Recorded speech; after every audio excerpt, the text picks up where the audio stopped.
बौद्ध धर्म में भिक्षु बनने के नियम और जीवन एक विस्तृत अध्ययन। इसे मैं अध्यायों में बांटूंगा ताकि पढ़ने में आसान हो और हर व्यक्ति भली भांति समझ सके कि बौद्ध धर्म में भिक्षु बनना क्या होता है, इसकी प्रक्रिया, नियम, ऐतिहासिक पृष्ठभूमि और आधुनिक महत्व क्या है। भाग 1। भूमिका। बौद्ध धर्म, जिसे भगवान गौतम बुद्ध ने लगभग 2500 वर्ष पहले स्थापित किया, केवल एक धार्मिक प्रणाली नहीं है, बल्कि यह एक संपूर्ण जीवन दर्शन है।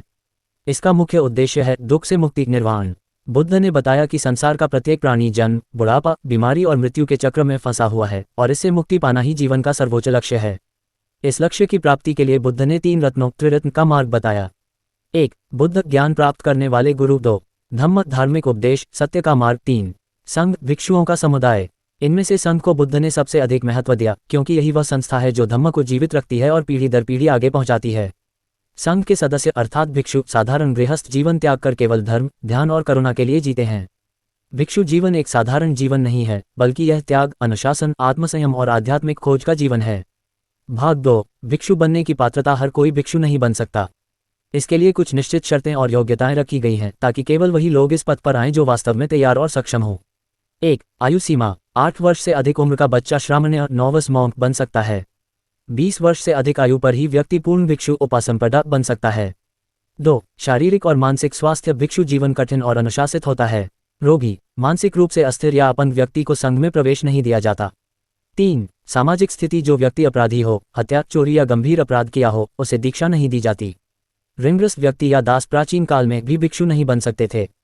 4. अभिभावक की अनुमति। यदि कोई अवयस्क लड़का भिक्षु बनना चाहता है तो माता पिता या संरक्षक की अनुमति आवश्यक है।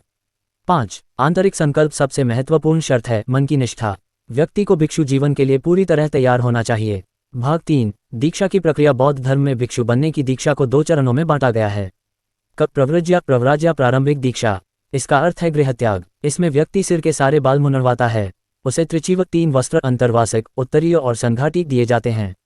आचार्य भिक्षु उसे शरण दिलाते हैं। बुद्धम शरण गच्छामि, धम्म शरण गच्छामि, संघम शरण गच्छामि। फिर उसे 10 शील दिए जाते हैं। ख. उपसंपदा उपासंपदा। पूर्ण दीक्षा। 20 वर्ष की आयु पूरी होने के बाद ही ये दी जाती है। इसमें कम से कम 10 भिक्षुओं की उपस्थिति आवश्यक होती है। इस दीक्षा के बाद व्यक्ति को 227 नियमों का पालन करना पड़ता है। भाग 4। भिक्षु के नियम, शील और विनय। 1. 5 शील। हर अनुयायी के लिए। 1.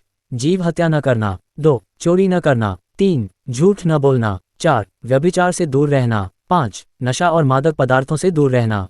2. 10 शील। श्रीमनिर भिक्षु के लिए। 1.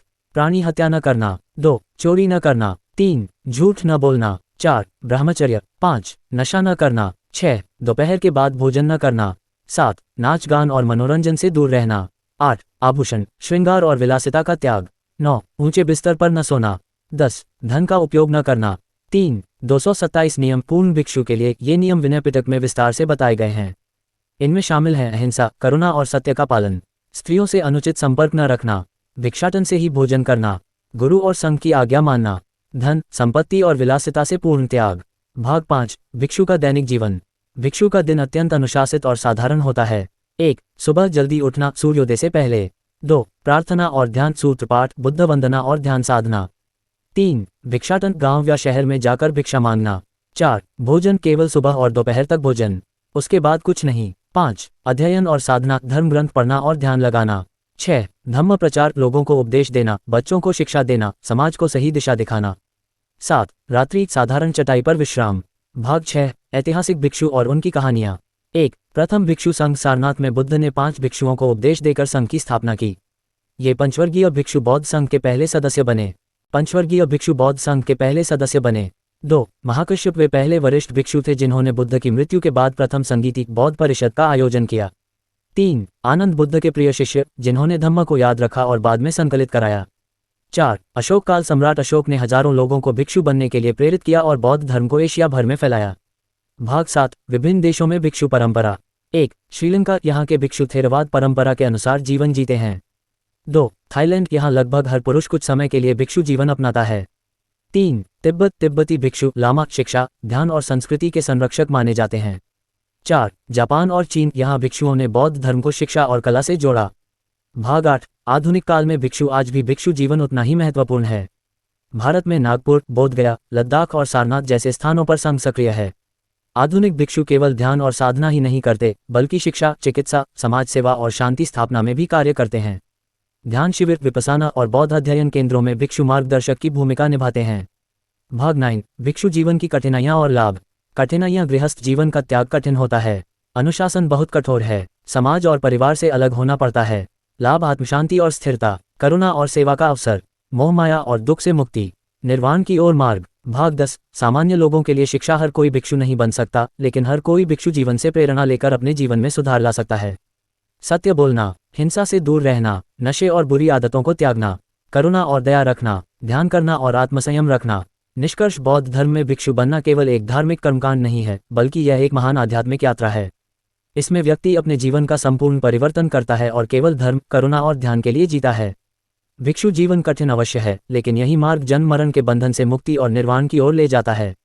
यही कारण है कि आज भी भिक्षु संघ विश्व में शांति, प्रेम और करुणा का संदेश दे रहा है। नमस्कार। ये जो मैंने भगवान बुद्ध का वीडियो बनाया है, जिसमें मैंने ये जानकारी देने की कोशिश की है कि बौद्ध धर्म में भिक्षु कैसे बनते हैं। ये जानकारी आपको कैसी लगी? अच्छी लगी तो कमेंट बॉक्स में ज़रूर मुझे मैसेज कीजिए।